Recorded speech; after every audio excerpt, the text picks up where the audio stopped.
Bonjour et bienvenue à l'émission Réveil. Sosta a connu dès son enfance l'ultime pauvreté et la faim, au point qu'il a même mis en doute l'existence de Dieu. Mais suite à une vision et à l'appel de Dieu, sa vie a pris un tournant radical et tout a changé. Écoutez bien. Et on a traversé une période où on n'était pas suffisamment bien nourri, c'est-à-dire on mangeait peut-être une fois ou deux fois par semaine. Chaque larme qui coulait sur ses joues posait cette simple question. Pourquoi? Pourquoi? Donc ça m'a tellement marqué que je commençais à me poser la question si Dieu existait.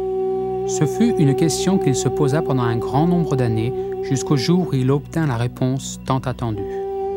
J'avais exactement 13 ans. Et alors, un soir, j'ai vu le Seigneur. Une vision claire du Seigneur Jésus. Et j'ai été confronté à cet amour. C'est inexprimable parce qu'il dégageait un tel amour, il dégageait une telle miséricorde que j'ai commencé à pleurer, cette fois-ci des repentances. Et donc le Seigneur m'a pointé du doigt. Il a dit, maintenant, je t'appelle, tu seras mon serviteur. Et mon cœur devenait de plus en plus rempli de joie. Jour après jour, il voyait la bénédiction du Seigneur à l'œuvre dans un nouvel aspect de sa vie. Tout était maintenant devenu tellement différent.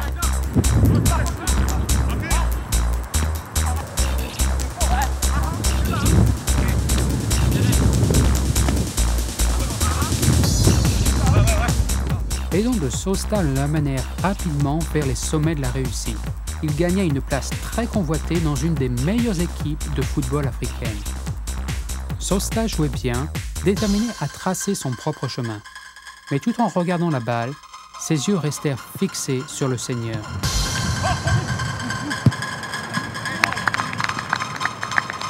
Donc, les buts après, pour moi, c'était, oui, de gagner des matchs. Mais lorsqu'on perdait, je pouvais aussi remercier Dieu à travers l'échec. Mais ça, c'est la dimension de la foi, de remercier Dieu quand on perd et de remercier Dieu quand on gagne. Grâce à une attitude continuellement positive, Sosta continua à avoir du succès dans tous les clubs du Zaïre. Mais son plus grand match l'attendait encore.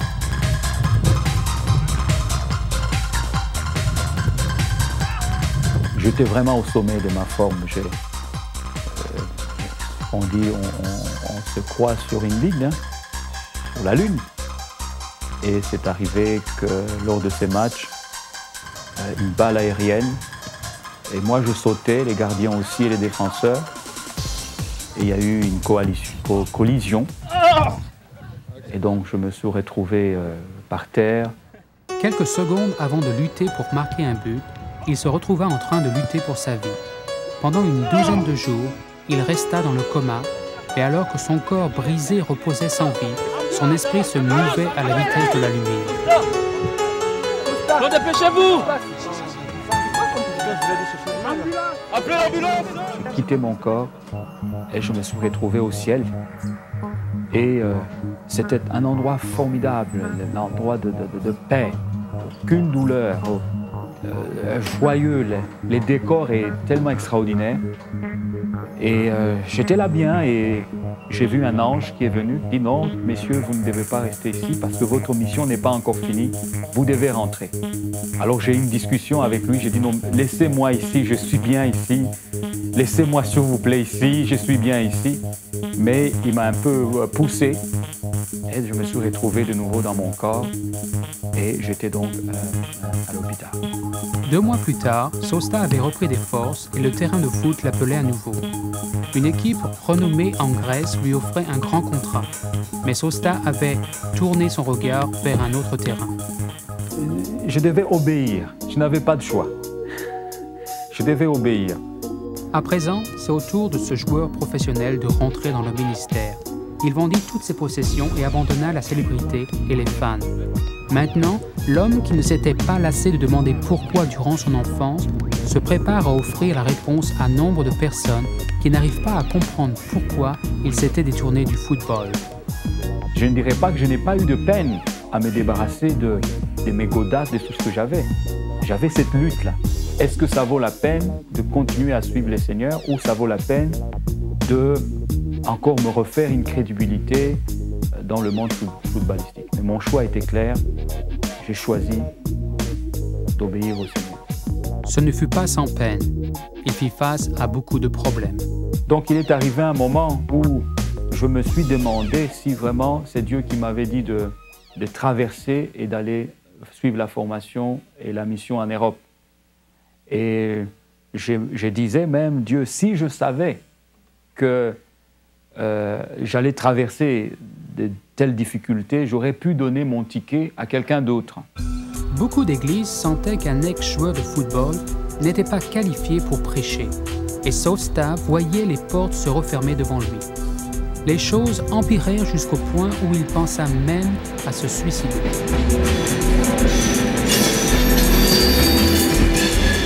Cependant, le Seigneur prêta oreille aux supplications de Sosta et le rassura qu'il avait fait le bon choix. Il quitta alors l'Afrique pour aller en Europe, déterminé à accomplir la volonté de Dieu. À présent, en méditant sur sa vie, Sosta ne peut que reconnaître le pouvoir du Seigneur à résoudre tous les problèmes.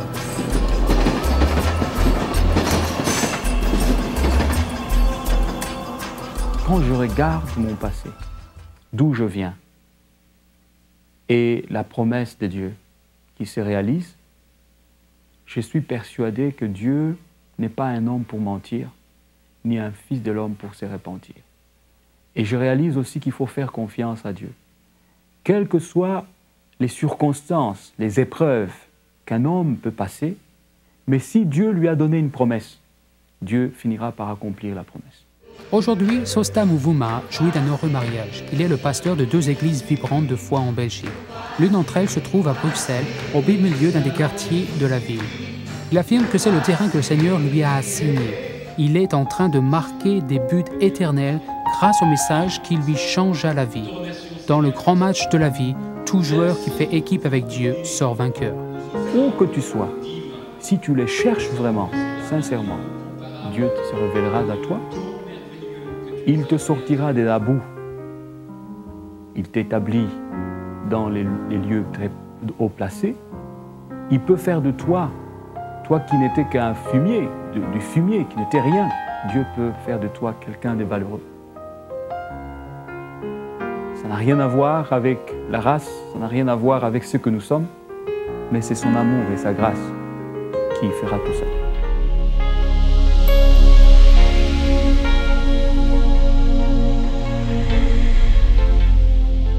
La vie en abondance, et on continue cette série « Comment avoir cette vie, Louise, en abondance » où la vie de Dieu vient en nous et ça nous donne le goût d'être joyeux, d'être paisible, d'être rempli d'amour. Dans le fond, c'est qui Dieu est, vient, sa vie à lui, vient en nous, amen, à travers de l'Esprit de Dieu et nous transforme et nous donne une vie qui nous donne le goût de vivre. Oui, puis ça nous donne pas simplement la vie, mais une qualité de vie qu'on n'avait pas avant de connaître Jésus. Moi, je me souviens qu'avant de connaître Jésus, j'étais une personne négative, renfermée sur moi-même. Je confirme cela en passant. Hein? J'étais renfermée sur moi-même. Je pensais seulement à moi. Les autres, ça passait en second. Non, ça, je le sais. J'ai passé beaucoup. Vous devez prier pour moi à la maison. J'avais beaucoup de problèmes. On avait beaucoup de problèmes en tant que couple. Après 5 ans de mariage, notre vie de mariage était finie jusqu'à ce que la vie de Dieu vienne en nous. Amen. Quand j'ai accepté Jésus comme mon Seigneur et mon Sauveur et que j'ai ouvert mon cœur, la vie de Dieu est venue en moi. Jésus-Christ, qui est la vie de Dieu, qui est le Zoé de Dieu, est venu vivre en moi et je suis devenu le temple du Saint-Esprit. Et c'est à ce moment-là que Dieu a commencé à me transformer. Ah oui. Puis à transformer notre mariage aussi, parce que notre mariage était vraiment fini. Oui, oui, oui. Fait que découragez-vous pas à la maison, là. Si aujourd'hui ça ne va pas, la vie de Dieu vient pour nous aider là où on est, où il est impossible de faire quelque chose. La vie en abondance de Dieu, son amour, son pardon vient dans nos cœurs, puis ça nous transforme. C'est pour ça qu'on est ensemble, Louise, aujourd'hui. Dieu nous a transformés. Croyez-le à la maison. Il nous a transformés. Notre mariage était fini, Louise. Mais quand cette vie de Dieu, Jésus nous dit qu'il est venu pour nous donner la vie, puis la vie en abondance, dans Jean chapitre 10, verset 10. Et cette vie en abondance, c'est ça qu'on a reçu. Puis on a vraiment vécu cette parole qui dit qu'il n'y a rien d'impossible pour Dieu, parce que peu importe votre circonstance, peu importe ce que vous vivez, il n'y a rien d'impossible au Seigneur. Vous pouvez changer, votre mari peut changer, vos enfants peuvent changer, parce que c'est lui qui le fait. C'est justement, puis changer de langage en passant à la maison, là. Si Dieu m'a transformé, je vous le dis qu'il est capable de transformer n'importe qui. Puis s'il a transformé ma femme aussi, Louise, Dieu est capable de le faire pour n'importe qui à la maison. Fait que gardez bon courage. Je vous dis, Dieu est tellement grand. Dieu est tellement puissant qu'il veut prendre toute la place et vous donner une vie abondante. C'est pour ça qu'on parle de transformer nos pensées. Parce que souvent, quand on arrive devant une circonstance négative, la première chose qui monte dans notre cœur, c'est « Ah, encore une fois, je ne suis pas capable de faire ceci, je ne serai jamais capable de faire cela. » Alors, c'est vraiment là qu'il faut permettre au Saint-Esprit de nous changer dans nos pensées pour qu'on puisse changer d'attitude, puis qu'on puisse changer notre façon de parler, puis d'agir. Oui, parce que quand tu as Jésus, rien n'est impossible. Rien n'est impossible à celui qui croit. Jésus dit, je te dis que si tu crois, tu verras la gloire de Dieu. Fait que rien n'est impossible, Louise, quand on croit. Dieu t'a transformé, il m'a transformé, il a transformé nos enfants, puis il transforme nos petits-enfants. Peu importe les gens, les circonstances que vous vivez. Peut-être que vous avez un fils ou une fille dans la drogue, dans la prostitution. Moi, je vous le dis, le Dieu qu'on sert va venir si vous lui faites confiance, puis il va transformer. Moi, il m'a transformé. J'étais un ex-drogué, ex-alcoolique. Il m'a transformé. Puis il faut que ta parole, la parole que l'on confesse, fasse, disons, à un enfant qui est dans la drogue ou dans la prostitution. Il ne faut pas regarder la situation pour dire « Ah, jamais elle va changer ». Ça, c'est le contraire de la foi. La foi, c'est de confesser par la grâce de Dieu, par la puissance de Dieu, ma fille, mon fils est transformé et radicalement changé par la puissance de Dieu. Alors, il faut confesser ce qu'on veut voir arriver chez nos enfants, dans notre famille, chez nos voisins, à notre travail. Il faut changer notre façon de penser, notre façon de parler, puis on va voir les choses se passer dans la foi. C'est pour ça que Dieu nous dit dans la parole, Louise, Romains au chapitre 12 au verset 2. Lisez avec nous. Romains chapitre 12 au verset 2, ça nous dit? Ça nous dit, ne vous conformez pas au siècle présent. En d'autres mots, ne prenez pas modèle du monde. Ne prenez pas modèle du monde présent, OK? Mais soyez transformés par le renouvellement de quoi? De votre intelligence, afin que vous discerniez quelle est la volonté de Dieu, ce qui est bon, agréable et parfait. Alors, pourquoi est-ce qu'il faut être transformé, Jean? Par le renouvellement de notre intelligence, pour qu'on puisse discerner la volonté de Dieu pour nous. C'est pour ça qu'on ne peut pas se modeler selon le monde. Oui, puis écoutez, je regarde les jeunes aujourd'hui. Je regarde les jeunes filles qui se modèlent sur Britney Spears. Ils s'habillent comme elle, ils font... Mais quel modèle! C'est pas un bon modèle, les parents, pour votre petite fille. Cette femme-là est en grande difficulté. Prenez plutôt un modèle qui marche, chrétien, qui se tient debout. Une dame, j'avais beaucoup aimé, j'avais interviewé un jour cette chanteuse chrétienne? Rebecca St. James. Rebecca St. James. Elle disait qu'elle se gardait pure. Elle se gardait sainte pour son mari.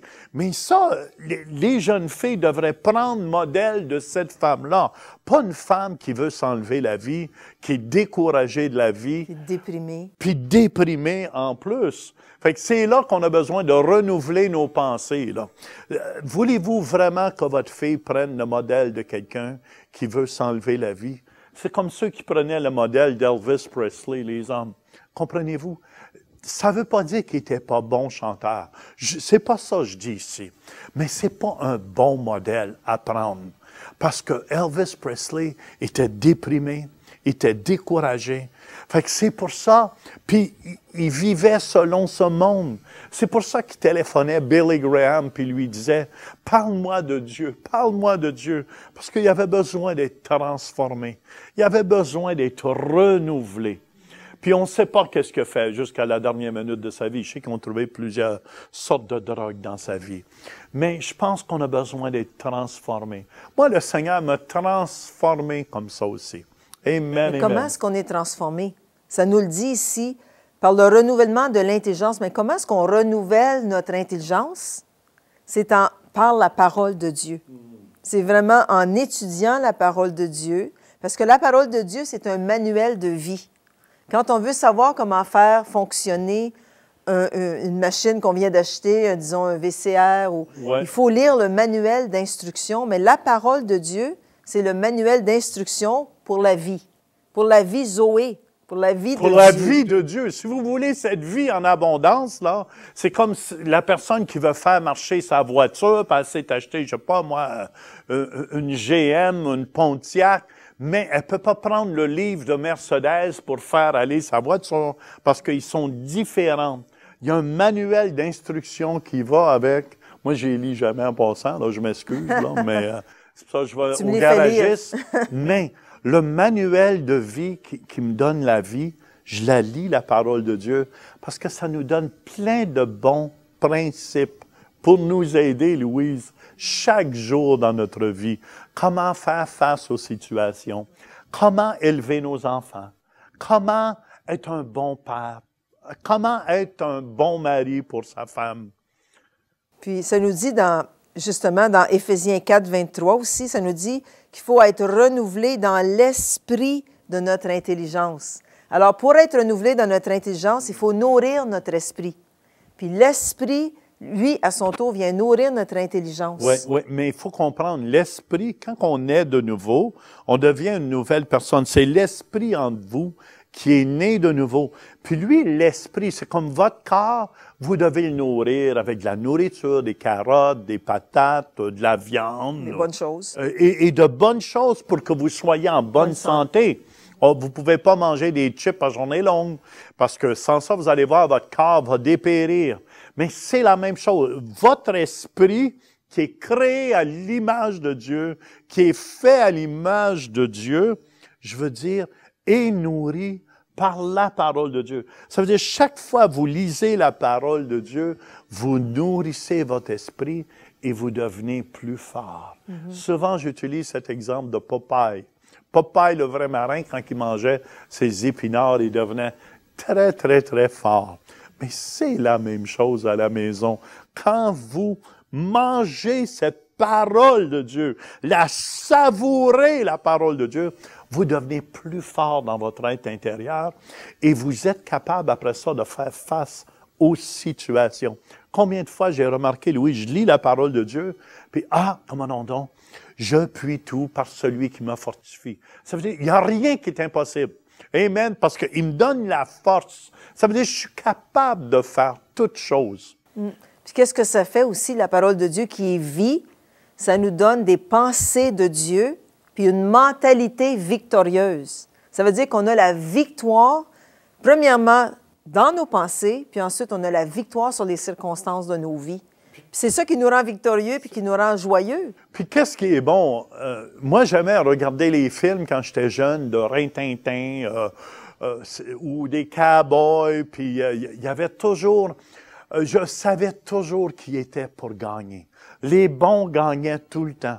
Mais qu'est-ce qui est bon? On connaît la fin de l'histoire ici. C'est pour ça qu'on sait que Christ est vainqueur. Christ est vainqueur. Fait que quand tu vas sur le côté de Jésus, sur cette vie Zoé, sur cette vie d'abondance, mais tu es sûr que tu as la victoire dans toutes les circonstances de ta vie, Louise. Puis qu'est-ce que ça fait aussi? Ça nous donne une attitude de foi. Quand la vie vient en nous, on a une attitude de foi, pas une attitude de doute. Oui, mais il faut comprendre que la Bible dit, OK, la foi, la foi là, vient de ce qu'on entend. Et ce qu'on entend vient de la parole de Dieu. Ça veut dire, si vous avez la foi à la maison, amen, amen, ça vient d'entendre la parole de Dieu. Ça veut dire, vous devenez fort dans votre être intérieur, plus vous entendez cette parole de Dieu. Puis plus on entend la parole de Dieu, plus notre foi grandit, plus Dieu agit dans notre vie rapidement. J'ai un petit exemple de ça. J'étais à l'église dernièrement et j'ai rencontré une jeune dame qui me disait que depuis son accident de voiture, elle avait a eu beaucoup mal dans le dos, puis ça montait jusque dans sa tête, puis à tous les 2-3 jours, elle avait une grosse migraine, au point que ça l'empêchait de travailler. Alors moi, je lui ai dit tout bonnement, on va prier ensemble, je vais t'imposer les mains, puis j'étais quand même assez pressée. Je le faisais parce que le Seigneur le demande de le faire. De prier pour les malades. C'est ça, d'imposer les mains. Alors, je lui ai juste mis la main sur la tête, j'ai dit, au nom de Jésus, sois guéri. Puis Seigneur, je te remercie que tu touches à sa tête, puis elle n'a plus aucune migraine. J'ai rencontré cette jeune dame, ça faisait au moins 2 mois que j'avais prié pour elle. Je l'avais oubliée. J'ai rencontré cette jeune dame dernièrement, puis elle m'a dit, tu sais, pasteur, quand tu as prié sur moi, mon mal de tête a complètement disparu et je n'ai jamais plus eu une migraine depuis 2 mois. Puis elle dit, ça continue. Mon mari a, lui, mal à la tête, puis il est jaloux. Parce que moi, j'ai été guérie. J'ai dit, bien, amène ton mari. Amène ton mari, on va prier aussi. Puis peut-être, Louise, on pourrait prier. Si vous êtes malade à la maison présentement, amen, placez votre main là où vous avez mal. Si vous avez mal au bras, placez votre main sur votre bras. Puis Louise et moi, on va prier. Amen. La même prière qu'elle a fait de foi. Amen, parce que Dieu nous dit que la prière de la foi sauvera le malade. Et si vous voulez placer vos mains là où vous êtes mal, où vous avez mal, amen, et je commande au nom de Jésus-Christ. Je commande par la puissance du nom de Jésus-Christ à toute maladie de quitter les corps au nom de Jésus-Christ. Je commande au cou d'être libéré, aux membres, aux bras, de commencer à fonctionner, au sang de couler dans le corps, de bien circuler dans toutes les parties du corps. Au nom de Jésus-Christ de Nazareth. Amen. Je commande aux oreilles de s'ouvrir par la puissance du nom de Jésus-Christ. Je commande à tout le corps, aux jambes, de bien fonctionner, aux varices de disparaître par la puissance du nom de Jésus-Christ. Amen. Et on commande à la puissance de Dieu de toucher vos vies présentement à la maison. Je commande aussi à toute dépression, sous toutes ses formes, Amen. Découragement. On commande à ces esprits de dépression de quitter les corps à l'instant même, de quitter les personnes à l'instant même. Seigneur, on déclare sur ces gens un esprit de victoire et la foi en abondance pour déplacer les montagnes. On te remercie, Seigneur, que tu agis puissamment dans les corps. Hallelujah. Maintenant. Alléluia. Louis, je sens qu'il y a quelqu'un dans son oreille gauche. Ça a débouché au moment où on priait. Amen, amen. Vérifiez, c'est débouché votre oreille, vous entendez très, très bien. C'est la puissante main de Dieu sur vous, ça. Amen, amen. C'est Jésus de Nazareth qui est vivant et qui vient pour guérir. Aussi, dans les mains, les os, le rhumatisme, vous allez commencer à vous sentir mieux, vous allez commencer à pouvoir bien plier vos doigts et vos pouces, et vous allez être complètement libéré dans vos os, puis au niveau du rhumatisme, c'est fini dans le nom de Jésus. Téléphonez-nous au numéro qui passe au bas de l'écran, laissez-nous-le savoir. Amen, on veut savoir. Pourquoi? Parce qu'on croit dans notre Dieu. On sait qu'il est vivant. Et on sait qu'il veut vous donner une vie une vie de plénitude, une vie en bonne santé. Il y a un verset que j'aime beaucoup, Louise, c'est que tout mon être, esprit, âme et corps, c'est ça mon être, soit conservé, irréprochable lors de l'avènement de notre Seigneur Jésus-Christ. Et cette prière, je la fais tellement. Chaque jour, je dis ces versets bibliques que tout mon être, esprit, âme et corps, soit conservé, irréprochable lors de l'avènement de notre Seigneur Jésus-Christ. Amen, amen, amen. Alors, il y a un verset aussi qui dit que « Je te dis que si tu crois, si tu as une attitude de foi, tu vas voir la gloire de Dieu dans tous les domaines de ta vie. » C'est vrai, il faut que tu t'attendes. Si vous attendez, attendez-vous à recevoir des finances, ceux qui ont besoin de finances. Attendez-vous à recevoir votre miracle. Il faut avoir... c'est comme quand que tu joues au baseball, Louise. Il y a toujours le receveur en arrière, puis lui, il se place toujours dans une position pour recevoir la balle.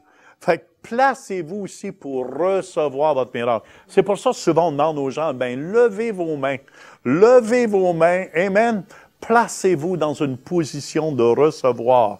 Et c'est là. C'est pour ça que je te dis que si tu crois, tu vas voir. Ouais. Tu vas voir la gloire de Dieu. Mais avant de voir, il faut croire. Amen, amen. Fait qu'on veut vous encourager aujourd'hui. Et sachez, on vous aime. On est tellement content que vous soyez là. On est tellement heureux. On a tellement une belle équipe ici, oui, Louise, au Centre Réveil. Je remercie toute l'équipe du Centre Réveil. Je remercie tous ceux qui supportent aussi l'émission Télé-Réveil. Amen. Je vous encourage à visiter notre site Web pour réécouter les enseignements et participer à nos services en direct les dimanches et les mardis. Vous pouvez aussi devenir partenaire de l'émission Réveil en semant financièrement. Pour un don de 25 $ ou 20 € ou plus par mois, vous recevrez le DVD du mois ainsi que notre lettre de nouvelles. Vous pouvez maintenant donner en ligne par Visa et Mastercard ou nous envoyer votre don directement à l'adresse qui paraît à l'écran. En donnant, vous nous aidez à propager la bonne nouvelle dans le monde francophone. Merci de votre générosité et continuez à marcher de gloire en gloire.